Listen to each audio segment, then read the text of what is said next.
Hi, everyone, and welcome back to Keeping Up with the Calligraphers. This is Alex of Signs of Our Lives, and we are doing a hot takes episode. So we're here with Hannah. Say hi, Hannah. Hey. Of Tallymark Studio, not Calligraphy. Get it right. And Suki, signed by Suki. Say hi. Hello. Welcome. Okay, so before I introduce our hot take for the day, I'm going to bury the lead a little bit here. I want to introduce our guest today, and I want you to tell us about who you are, what you do, where you do it, your journey, how you got here briefly, just so everyone knows who you are, and then we can link where to find you at the end. Okay, cool beans. So hello, everyone. First of all, thank you so much for having me on the show. I'm so excited. So my name is Suki Liu, and I am the owner of Signed by Suki, which is my calligraphy and engraving business based out of the Metro Detroit, Michigan area, where I specialize in building connection through the art of personalization. So I would say my journey started in 2019, where I was figuring out the balance between working a full-time hospitality restaurant job and then after picking up calligraphy as a so-called side hustle, as many of us do. And then it moved into, I want to say I started with chalkboard signage, like at the restaurants. I started picking up some wedding, whatever, signage, stationery, who knows. I feel like we all kind of veer off and try a bunch of different things when we're first starting out. And then I kind of kept navigating what I wanted to do, designed even a couple of tattoos. I don't know. I feel like I've done some pretty random things in the beginning. And I would say in present day, I am proud to say that I am a full-time bring, right? So exciting. I'm able to bring live events to obviously my local businesses and people like that, but I'm also able to travel nationwide. Beyond that, maybe, who knows, to bring live customizations to your next big event. So that's, Amazing. That was incredible. Can you write my? Oh my God. I wrote it down. I rehearsed. Don't get it twisted. Okay. Yeah. No, for real. That was great. And that was very brief. So thank you for that. Yeah, no problem. Yeah. Well, I'm so glad you're here. I feel like, we connected on Instagram mostly, and that's kind of like the catalyst for this episode. And then I got to meet you when we were all in Vegas that one time. Yes. It was amazing. So cool. Yeah. Nothing like in real life. I mean, it was like, I don't know what that is about. It's like a weird, like that parasocial relationship becoming an actual thing just feels so cool. Yes. But yeah, so okay, so first I gotta introduce the hot take. So a hot take. This is like a series we have on our podcast. Hopefully this isn't the first time you're listening, but if it is, we do a mini series on our podcast, which our goal is to start conversations, bring different perspectives to the table, do it in a loving way. There's no one way to live your life. There's no one way to run your business. These are just different perspectives that we want to bring to the table, which is why we want to introduce the hot take. Not every client is for you.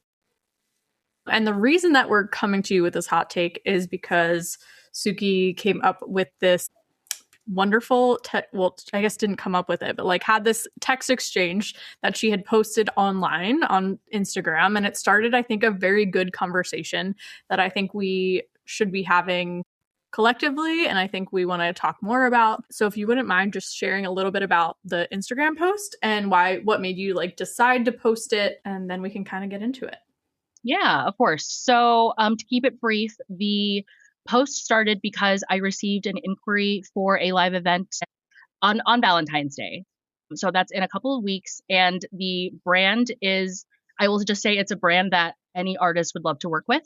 They included their budget and it was incredible. It was very reasonable. And the request essentially was asking me about, they were looking for an artist to do Chinese scroll calligraphy for Valentine's Day. I initially responded with, I do not speak Chinese, although I am interested in hearing the scope of the project and would love to, learn more and go from there.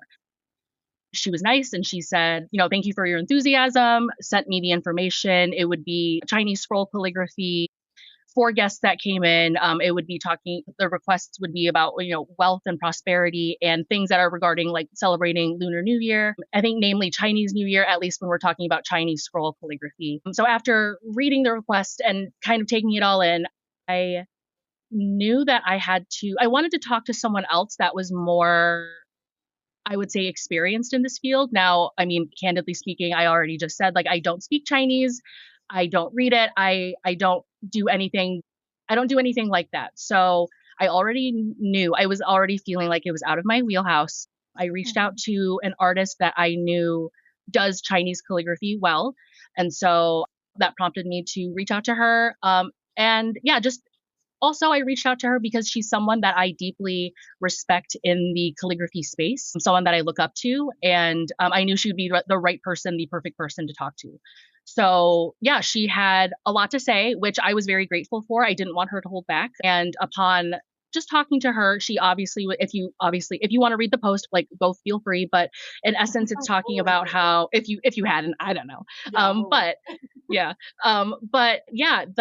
it really just, clearly it's a soft spot and it's a sensitive topic for a lot of people in the community for a multitude of reasons. She stated that they were looking into hiring non-Asian calligraphers, which that's kind of wild to me, just because when it comes to another language, I mean, that's, again, do you really want to do a language injustice? I guess I don't. That's my thing. I would hate to fail, disappoint, just let someone down due to them asking for a very simple request and just having it be appropriate. So all in all, we had this exchange. She let me know how she felt very openly. She also was very kind and was like, I'm not telling you to not take the event, but I'm telling you where I'm coming from and where I stood, which was so sweet. But obviously at the end of the day, given all of the information that I had just read, I swiftly turned it down. I went back to the point of contact and I said, upon further reflection, I am not the right person for this job, but I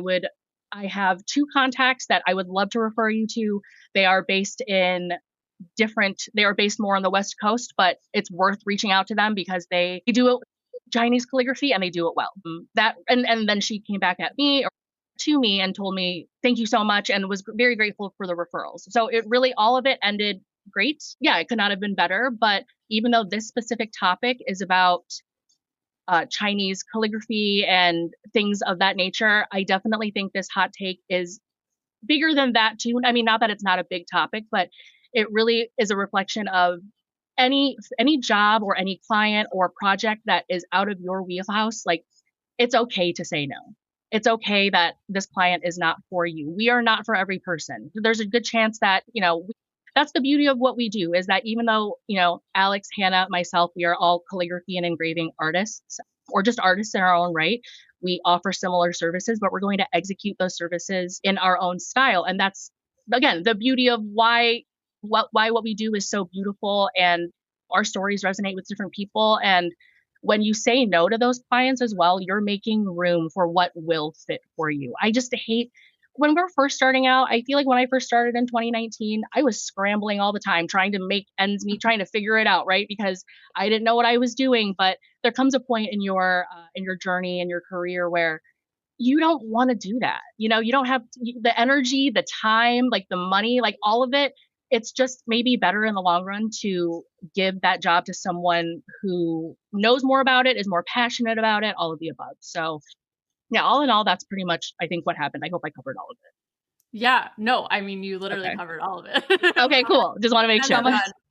No, I want to unpack all the things you said, because you said a lot. Cool.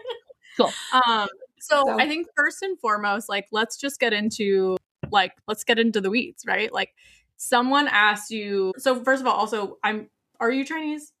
I am Chinese. I'm going to just keep this so short, but I thought growing up I was Chinese and Thai for literally ever. My mom was adopted, this and that. I took a DNA test because, again, my mom is adopted. I'm actually Chinese, but also part Vietnamese.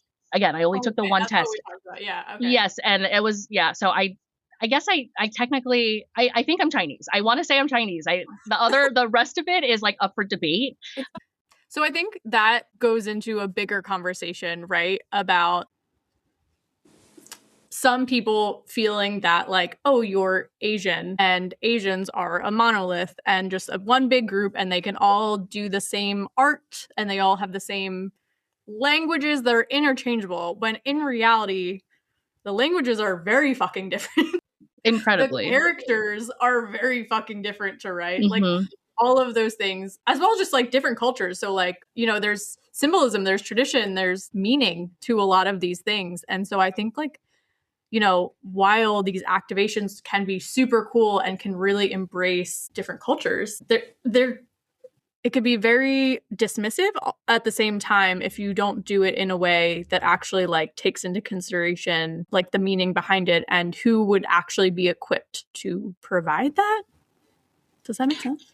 Totally. Yeah. I think we need like along these lines, I think that we as artists here have a little bit of a responsibility to do some of that education, because what you're saying, Alex, is like there is a bit of a line of like, I love that we're doing these multicultural activations and that brands want to be doing that. And representation is so important and necessary. But in order for it to be proper representation and respect for the culture, like you got to do it right. And you got to do it right the whole way through and not just like part way, because then that starts to feel like we're just trying to make money on this new culture, which is just trash. And so like as artists, we have colleagues that are able to represent this culture in the appropriate way. And so then I think we have a responsibility to be like, hey, this isn't it.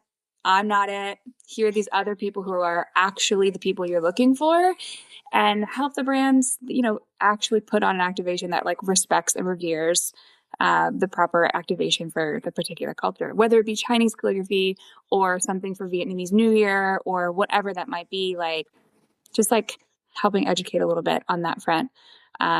Because I don't think you should half-ass any of this stuff, because then it starts to feel a little icky with like the money and making, you know, trying to like make a dollar off of somebody else's culture. Yeah.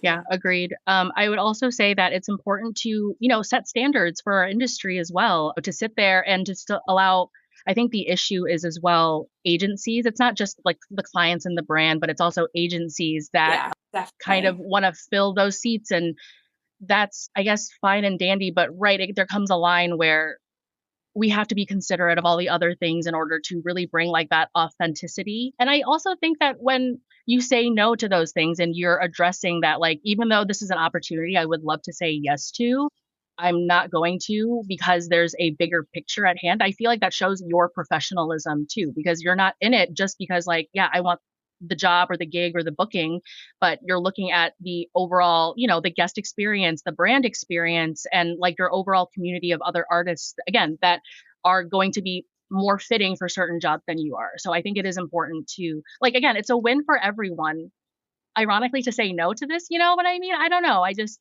Yeah. I know exactly what you mean. And like I've said this, I'm sure I've said this on the podcast before, just like what is for you won't miss you. And I just like, I try to really live by that and like run my business that way, because there are so many things that either like I'm too expensive for a client, or I'm not available for a dream client and I got to turn it down, or a scenario like this where it's like, it feels like a dream scenario, but like I am not the right person for this. And it sucks to have to say no to money. But you know, what you're saying, Suki, when you were like a young business owner and just starting out, you just feel like you got to say yes to anything because money's coming in and you got to say yes to the money and you got to get the jobs and make it happen, or else you're going to lose momentum. But when you have more experience in running a business, you realize that like, that's not the case, is that like the right jobs for you are going to come in. And as long as you're like still doing the work and like still, you know, putting in effort towards your business, like what's for you is not going to miss you. It's going to show up even when you say no to things that you think are right or like so close to being right. The next thing is always going to be coming forward. So leaning on that, saying no when you know you're not the right person for it, because you're trusting that the next thing you know will be right for you. And it will. Yeah, absolutely. Yeah. I think those are great points. And Hannah, I think you said something about authenticity. Like that's really important too. Like you do want the activation to be authentic. I'm curious. This is more of like a side note, because I have engraved things or like written things in other people's languages at an event where it's like a one-timer thing.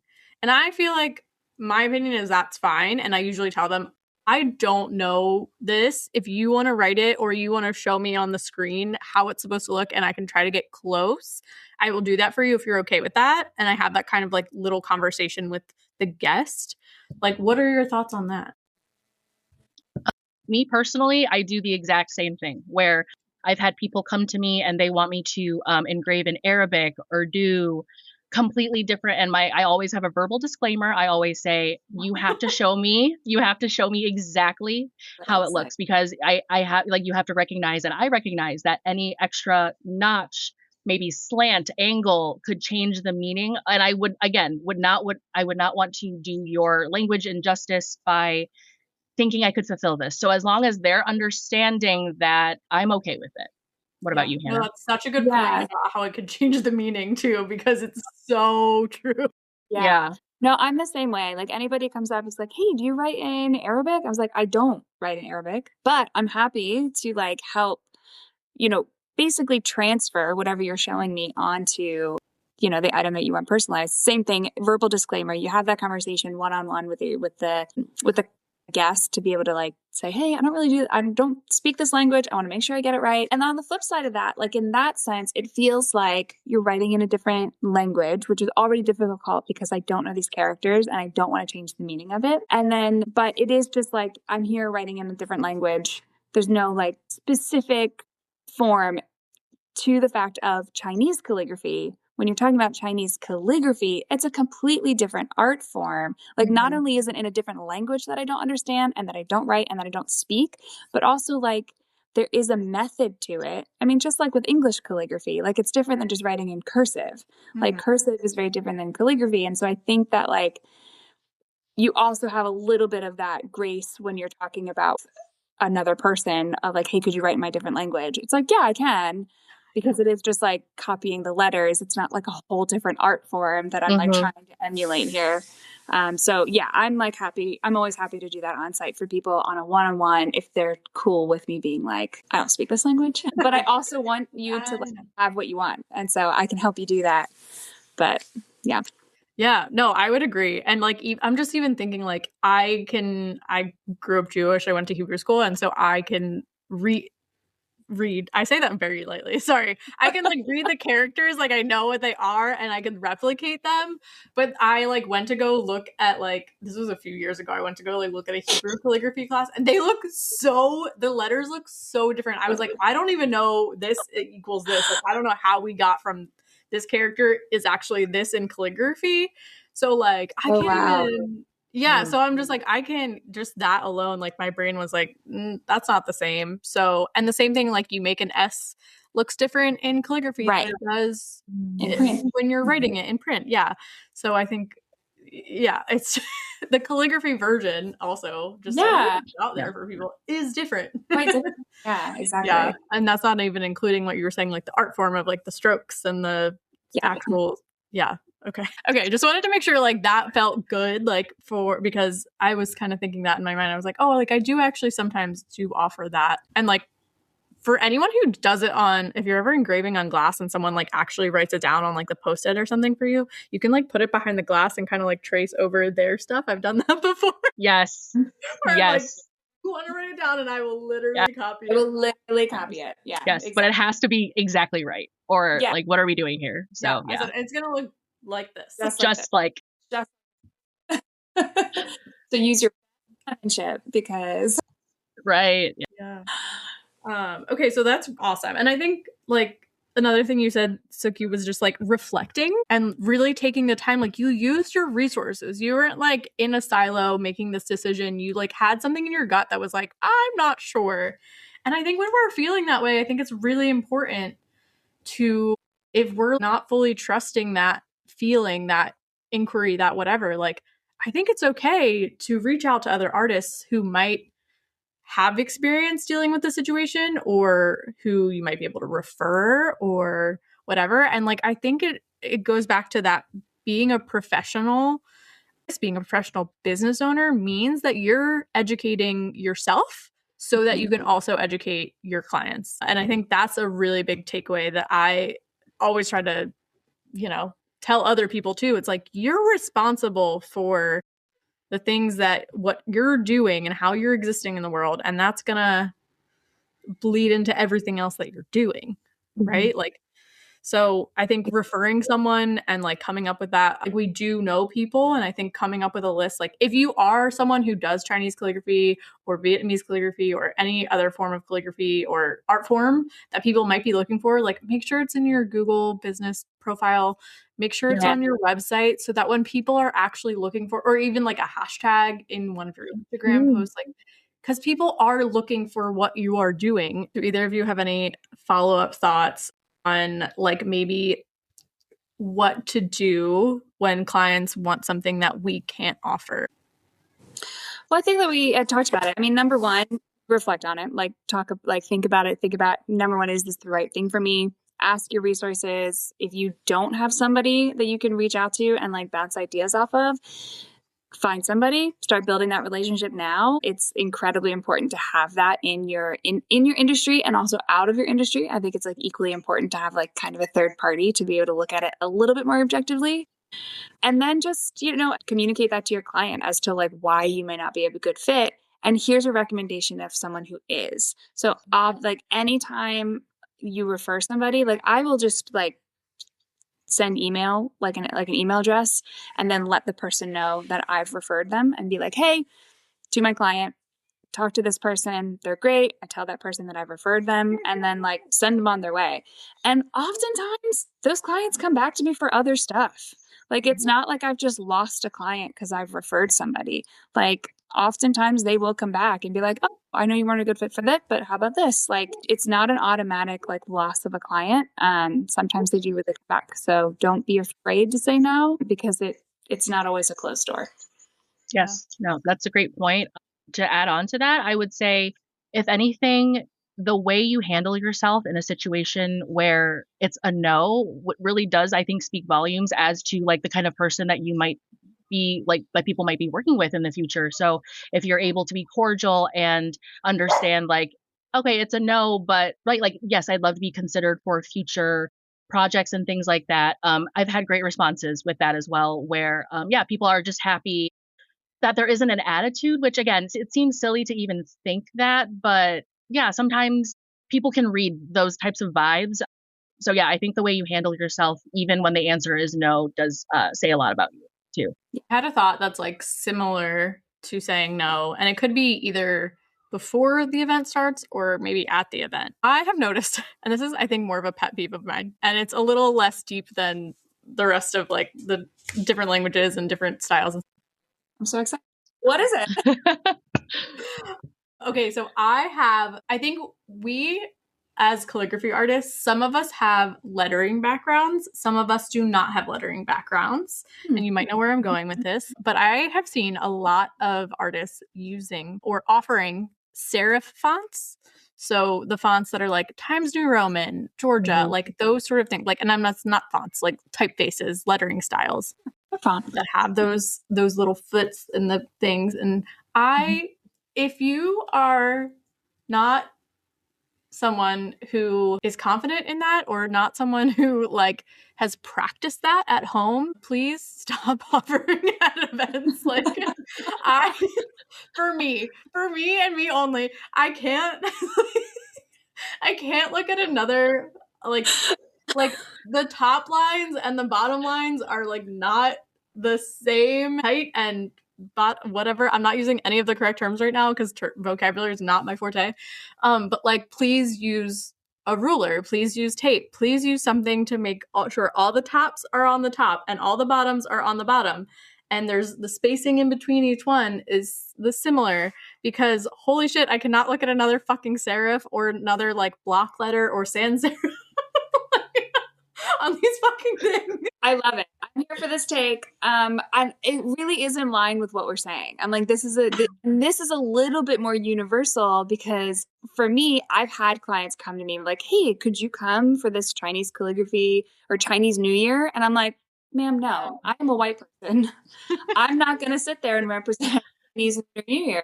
Yeah. Like I'm not gonna. And so for me, it's a little bit less of like a dilemma. I would hope it would also be that way for other white and also non-Asian people. But it's a little bit less of a dilemma. But this, I think, also it really falls in line of For like everyone. someone's like, hey, we don't want script. We would like a serif font. Can you do something like that? No. How many times where you're like, I could probably figure that out. Make sure you're practicing like hell beforehand so that it actually looks good. Like you don't want to do like the whole thing we were talking about with this whole topic. Don't do a disservice to your client or the guests that are going to be there. Like you don't want to show up and provide a poor product just because you want the client. Like that's just not it. And that is the take. Yeah. Hey, there it is. Yeah. Truly. Yeah. Yeah. Amazing. Yeah. Okay, so that was my hot take within the hot take because I love it. Inception. Phenomenal. I think overall I've come up with like a few R's. We can reflect, redirect, and refer. Oh my God. That's great. Yes. I Wow. love that. Let's go. 3 steps to just wrap Wow. it up. Yeah. All right. So, okay, where can we find you, Suki? You can find me at Signed by Suki on all platforms, I suppose. Yeah. Signedbysuki.com has as my website, which has a bunch of fun videos on what I do, and DM me. I did not refine this part of the segment. So yeah, just hit me up. It's perfect. Okay. Thank you.